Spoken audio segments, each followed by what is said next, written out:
Qu'est-ce que ça signifie être optimiste? Quelles sont les croyances sur la positivité et l'optimisme? Et comment devient-on plus optimiste et le pratiquons au quotidien? C'est les questions auxquelles nous allons répondre dans cet épisode. Bonjour, je m'appelle Aurélia Castel et mon but, vous apprendre à développer votre pouvoir intérieur. Parce que oui, vous avez en vous un pouvoir immense, il suffit parfois d'un seul déclic pour vous permettre d'éveiller votre conscience. Et c'est d'ailleurs l'objectif de mes accompagnements. Je vous partage dans ce podcast mes réflexions qui vous donneront peut-être des pistes de compréhension. Ce ne sont donc que mes vérités concernant ce vaste monde. Je m'efforce d'ailleurs à le rendre plus facile d'accès parce qu'avec la tonne d'informations qu'on trouve partout, c'est très facile de s'y perdre, surtout quand on commence son éveil spirituel. J'aime confronter différents points de vue parce que c'est justement ce qui fait la beauté de ce domaine, puisque aucun de nous ne détient la vérité absolue. Alors si ce podcast vous plaît, n'hésitez pas à le partager et à donner votre avis. Bonne écoute! Hello, j'espère que tout le monde va bien. Alors aujourd'hui, on va parler d'un sujet qui me tient vraiment à cœur parce que j'ai toujours dit « Oui, mais moi de toute façon, je suis optimiste de nature » et ce à quoi on me répondait très souvent « Ah, bah ça veut dire que t'es naïve alors !» Alors dans cette conversation, je vous annonce qu'on avait tous les deux tort, voilà. Parce qu'aujourd'hui, on va justement casser ces croyances sur l'optimisme en explorant les différentes facettes. Et pourquoi alors on ne l'est pas de nature? Et comment est-ce qu'on devient plus optimiste puisqu'on ne naît pas optimiste? Alors, qu'est-ce que ça signifie être optimiste? Vous êtes déjà demandé ce que ça implique réellement d'être optimiste? Déjà, il faut savoir que c'est une attitude mentale qui se manifeste à travers différents visages. Et ces différents visages, c'est ce qu'on retrouve le plus souvent et on les a tous un petit peu en nous. On a un côté négatif, celui qui voit toujours le verre à moitié vide.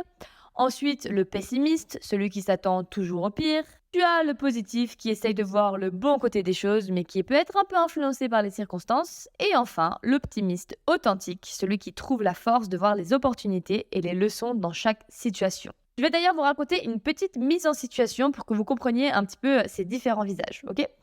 Donc, imaginons, lors d'une balade en mer, le vent, il se met à tourner et la situation devient hyper compliquée. Alors, tu as le négatif, pour commencer, déjà, il aurait juste pas pris le bateau.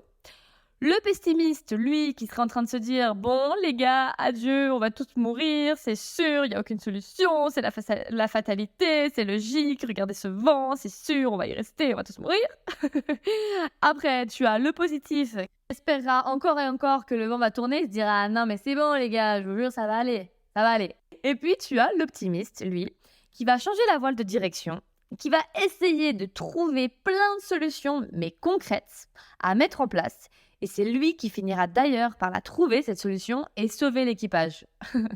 Donc on remarque bien que le fait d'être optimiste, c'est pas simplement d'attendre que les choses prennent une autre tournure, non. Mais c'est de faire en sorte qu'elles prennent la tournure qu'on a décidée. Vous êtes peut-être un petit peu retrouvés dans ces 4 visages, et c'est normal parce que, comme je le disais, on les a tous un petit peu en nous. Parfois, ils sont plus présents certains jours ou dans certaines situations. Mais la bonne nouvelle, c'est qu'on peut apprendre à choisir quel visage on veut utiliser. Alors attention, j'insiste bien sur le fait que d'être optimiste, c'est pas de choisir le monde des bisounours, pas du tout. C'est justement ces croyances qui peuvent nous limiter et se dire non mais de toute façon, moi je suis trop réaliste, je peux pas être optimiste. Peut-être que vous avez entendu dire que l'optimisme est naïf ou déconnecté de la réalité. Eh bien, il est temps de remettre en question ces croyances limitantes. Imaginez 2 personnes qui vivent exactement la même situation, mais qui l'appréhendent de manière très différente. L'un qui commence à dire « Oui, mais de toute façon, je suis né pessimiste, je ne changerai pas. » Et alors ça, c'est clairement une phrase de pessimiste, en effet. Et puis, tu as l'autre qui se dit « Non, mais c'est bon, t'inquiète, moi je suis positif, je te dis que ça va aller, tout va bien. » Alors, dans les 2 cas, l'extrême de ces situations, ça risque pas d'aboutir à grand-chose. En revanche, si on se dit « Ok, j'espère que ça va marcher, alors je vais mettre ça et ça et ça en place pour y arriver », c'est là qu'on commence à trouver la bonne balance et à devenir optimiste. En fait, l'optimisme, ça consiste pas du tout à ignorer les difficultés, mais plutôt à les affronter avec une perspective positive et une confiance en votre capacité à les surmonter. Un optimiste, c'est un réaliste positif. Donc, il ne va pas se contenter d'attendre que la solution lui tombe du ciel, mais il va essayer de trouver une solution sans partir du principe que c'est fichu. Puisqu'on parle de balance, je dois aussi vous dire que les 4 visages que nous avons tous en nous, ils sont complémentaires et peuvent nous aider dans certains domaines. Le but, c'est pas de renier ces parties de nous-mêmes, mais c'est d'en être conscient et de savoir quand les écouter et quand les utiliser. Quand on sent pas quelque chose, par exemple, et que notre intuition nous dit non, n'y va pas là, c'est pas du tout la bonne idée, non. Vous n'allez pas vous dire non, mais c'est bon, Auré, elle a dit qu'il fallait être optimiste, là, je m'écoute pas du tout. Non. Vous devez commencer par apprendre à dissocier la voix de votre intuition et celle de la peur. Une très jolie phrase, d'ailleurs, qui reprend cette idée pour trouver la balance idéale entre ces différents visages, écoutez bien, c'est: lorsque les optimistes construisaient les avions, les pessimistes, eux, prévoyaient les parachutes. Donc, à nous de changer ce que l'on peut contrôler, comme nos pensées, nos actions, etc., avec une vision positive, mais tout en écoutant notre intuition et en laissant parfois nos visages plus défaitistes prendre la relève, pour s'assurer d'un bon équilibre pour les choses qu'on ne contrôle pas, comme un crash d'avion par exemple. Donc merci aux pessimistes d'avoir prévu les parachutes. Et c'est comme ça en fait qu'on trouve cet équilibre en nous pour devenir plus optimistes. Alors, la bonne nouvelle, c'est que ça s'apprend. Vous vous demandez peut-être comment cultiver l'optimisme en vous-même. En fait, c'est un processus qui demande de l'introspection et de l'entraînement mental. Mais je vais vous donner tout de suite quelques astuces pour devenir tout de suite plus positif dans vos vies. Déjà, j'aimerais que vous commenciez par répondre à cette question.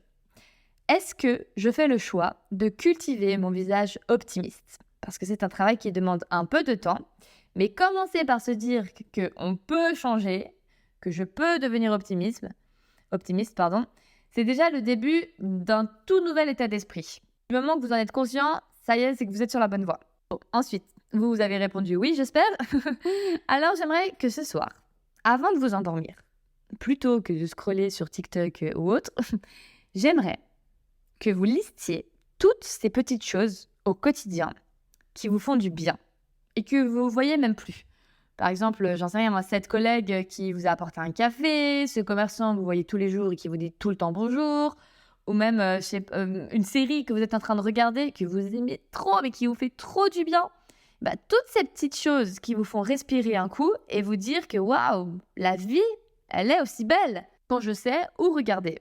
Voilà, prenez vraiment le temps de lister ces choses qui vous font du bien et que vous voyez malheureusement même plus. Même la petite lumière qui rentre dans votre chambre le matin, le chant des oiseaux, l'odeur des fleurs, des trucs un peu niais comme ça, là, mais qui sont vraiment, quand on regarde, on est là, mais waouh, mais c'est beau, c'est trop cool, c'est génial, ça me fait du bien.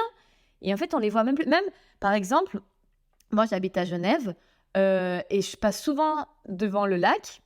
Alors moi, je fais attention à ces choses-là parce que j'essaie justement de cultiver mon optimisme. Et je me dis, mais waouh, mais le lac, il est trop beau. Alors que j'ai des copines qui me disent, mais en fait, moi, je le vois même plus, le lac. Alors qu'elle passe tous les jours devant et c'est vraiment un truc de malade comme c'est beau. Et elle le remarque même plus. Commencez par, justement, à nouveau, remarquer toutes ces petites choses au quotidien. Vous avez la chance de vivre et de voir. Moi, par exemple, un truc que j'aime trop, que je sais que ça va me redonner tout de suite de l'énergie, c'est quand mon copain, il m'emmène voir les couchers de soleil. Ça, vraiment, je sais que la plupart des gens, ils remarquent même plus le ciel comme il est beau, mais moi, je sais que ça, c'est un truc, mais direct, je vais être beaucoup plus positive dans ma vie de tous les jours. Donc, trouvez cette petite chose facile à faire qui vous redonne un petit peu de positivité et de bonnes énergies. Ensuite, stop les mauvaises nouvelles. On va faire une cure d'informations nocives là. Alors, on peut se tenir informé des nouvelles du monde, mais souvent, on ne communique que des catastrophes, qu'on se le dise. Alors, lisez aussi des articles, je ne sais pas, en mode de projets qui se sont concrétisés ou des avancées qui promettent plein d'espoir. Donc, on remplit son cerveau aussi de bonnes choses et pas uniquement que de catastrophes. Donc, encore une fois, c'est pas d'être dans le déni, mais c'est de aussi se remplir de choses et de nouvelles positives. J'aimerais maintenant que peu importe ce que vous vivez, où vous êtes, ce que vous êtes en train de faire, souriez. Écoutez-moi, venez, on sourit ensemble. On sourit. Juste comme ça, sans raison, souriez. Et pensez aujourd'hui à sourire un maximum de fois. Faites un effort de sourire plus que d'habitude. Et rentrez dans ce nouveau cercle virtueux de « Ok, je souris à la vie, dans ma vie ». Et vous allez voir que c'est incroyable comme la bonne humeur monte en nous juste en souriant. et à quel point elle est contagieuse. Donc, souriez au monde, souriez à la vie, et les personnes heureuses viendront naturellement à vous. Vous êtes peut-être en train de vous dire « Non, mais c'est complètement débile, Auré, je vais pas faire ça. » Mais juste, s'il vous plaît, essayez de faire cette chose débile, au moins aujourd'hui. Et regardez la différence. Et dites-moi en commentaire si ça a changé quelque chose. Donc maintenant, vous allez sourire jusqu'à ce que vous ayez fini d'écouter ce podcast, ok? Ensuite, est-ce que vous prévoyez des moments dans votre semaine pour vous faire plaisir? Est-ce que vous aimez danser? Vous aimez courir? Vous aimez peindre? Alors faites une activité qui vous tient à cœur et qui vous rend bien. Offrez-vous un moment obligatoire à vous et pour vous. Alors, si ce n'est pas tout de suite parce que vous n'avez pas le temps et que c'est un peu compliqué en ce moment, prenez votre agenda, tenez compte de votre emploi du temps, posez vos limites et surtout, apprenez à dire non à ce truc, par exemple, auquel vous n'avez pas du tout, mais pas du tout envie d'aller. Et à la place, prévoyez un moment pour vous. D'ailleurs, dites-moi en commentaire si vous prévoyez des moments pour vous, si c'est quelque chose que vous avez instauré dans votre quotidien. Et puis, si ce n'est pas le cas, dites-moi en commentaire ce que vous avez prévu de faire pour vous faire du bien. Et quelle est cette chose pour laquelle vous avez osé dire non et à la place, vous avez pris un moment pour vous. Ok, ensuite, on arrête de se plaindre. Alors, on a le droit d'aller mal, mais ruminer, ça ne sert à rien. Ce qui est fait est fait. Remplacez par votre pensée par « est-ce que je peux échanger quelque chose maintenant, là, tout de suite ?» Est-ce que ça me touche réellement? Est-ce que dans 10 ans, ça aura encore un impact sur moi? Est-ce que je peux réellement faire plus que ce que j'ai déjà fait? Alors, si les réponses sont non, alors stop, on arrête les pensées négatives. Et si c'est oui, ok, alors là, on prend une feuille, un stylo et on note tout ce qu'on peut mettre en place concrètement pour résoudre ce problème. Et si c'est non, ça ne sert à rien de penser, repenser, muscler votre cerveau de façon à ce que vous arrêtiez de penser à cette chose-là. Je sais qu'il y a beaucoup d'entre vous qui se disent « Non, mais j'arrive pas, je pense trop, dès qu'il m'arrive quelque chose, je me repasse 1000 fois la scène en boucle dans la tête. » Alors, bonne nouvelle, pas du tout. Vous avez le pouvoir de décider de ne plus y penser. Je le sais parce que moi, j'étais comme ça. Dès qu'il y avait quelque chose qui m'embêtait, à chaque fois, je repensais. Et on arrive, si on s'entraîne comme un muscle, à chasser cette mauvaise idée de notre tête et la remplacer par des idées beaucoup plus positives.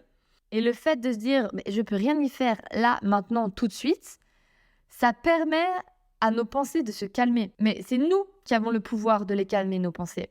Je ne dis pas que c'est facile, mais c'est possible. Et une fois que vous avez mis sur votre feuille tout ce que vous pouvez faire concrètement, si réellement vous pouvez changer quelque chose, une fois que c'est fait, on lâche prise. Maintenant, c'est fait, c'est fait. Moi, ce qui m'a beaucoup aidé, c'est de remplacer ces pensées auxquelles je ruminais par des souvenirs hyper positifs qui me font du bien ou des activités qui vident la tête, comme du sport, la randonnée, n'importe quoi qui vous fait du bien et qui vous permet en fait de plus penser à cette situation gênante. Et concentrez-vous sur les choses auxquelles vous avez réellement un impact. Et quand quelqu'un que vous connaissez à peine vous demande comment ça va, répondez « ça va super bien, et toi ?» Vous avez pas remarqué que souvent, quand on croise quelqu'un, « comment ça va? Ouais, ça va, mais c'est difficile parce qu'il y a ça, et puis il se passe encore ci. Et toi, comment ça va? Oui, moi c'est pareil, il se passe ci, il se passe ça. » Non, trouvez des points positifs à raconter pendant des conversations banales. Et vous allez voir la conversation comme elle va prendre une autre tournure.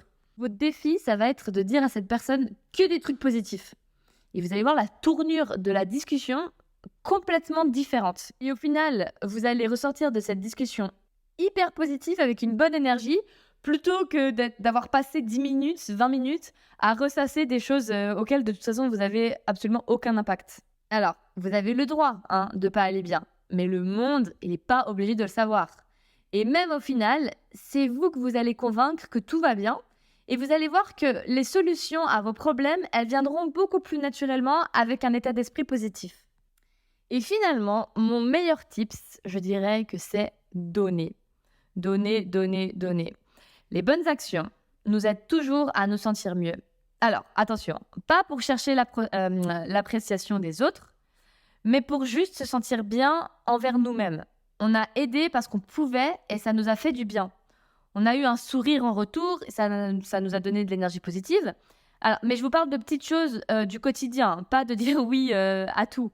Juste par exemple, laisser descendre du bus les personnes en premier avant de nous monter dedans, si vous ne le faites pas déjà. Laisser la place à quelqu'un dans le besoin, aider une personne âgée à descendre un escalier. Des trucs tout simples qui font juste qu'on est dans une énergie de partage positif. Ou par exemple aussi, quand vous êtes dans les bouchons, plutôt que de vous énerver de toute façon, ça c'est vraiment l'exemple, mais classique. Vous vous énervez sur des choses que vous avez absolument aucun pouvoir dessus, parce que c'est les bouchons, c'est comme ça. Bah, à la place, écoutez mon podcast, appelez votre meilleur ami, votre maman, votre père, enfin, je sais rien, n'importe qui que vous n'avez pas eu. Alors attention, en kit main libre, bien sûr, tout le temps en étant concentré sur la route. Mais essayez de voir le bon côté des choses. Voyez ça comme un jeu. À un moment où vous dites non mais là il n'y a absolument aucun truc positif, c'est juste pénible, eh ben non, vous devez, le but, le défi, c'est de trouver 7 choses positives qui existent dans votre situation.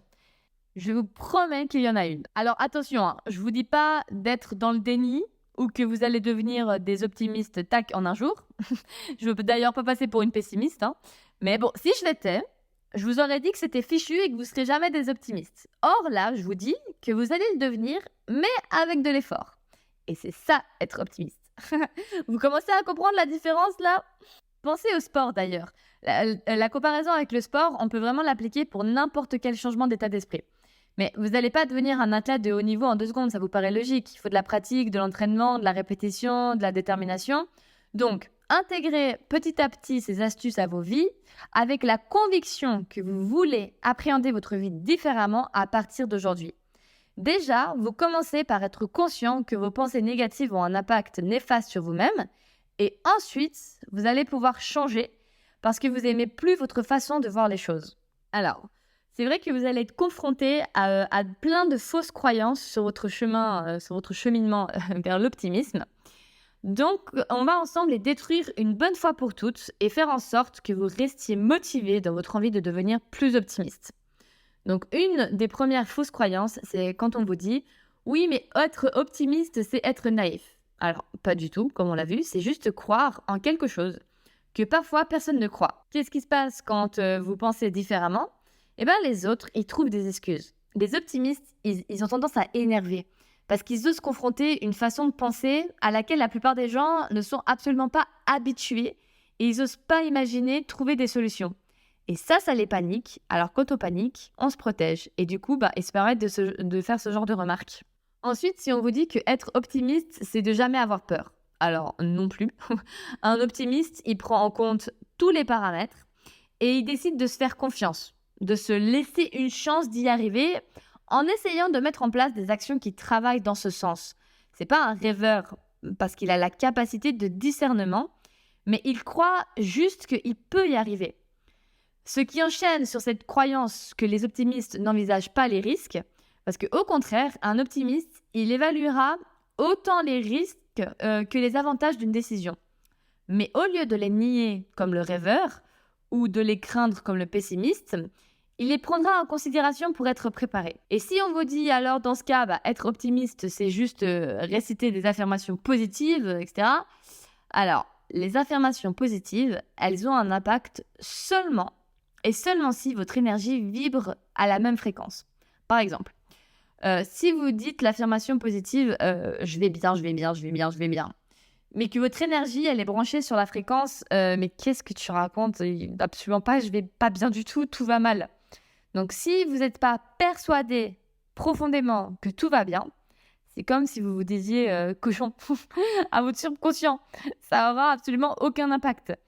Un optimiste, lui, il réussit petit à petit à changer son énergie pour sentir que tout ce qu'il fait ira comme cela doit arriver et lâcher prise. Il se dit que en réalité, c'est lui-même sa propre limite. Il regarde s'il peut réellement avoir un impact et s'il peut rien y faire, alors il a fait son maximum. Maintenant que vous connaissez toute cette distinction, mettez de la conscience dans vos décisions.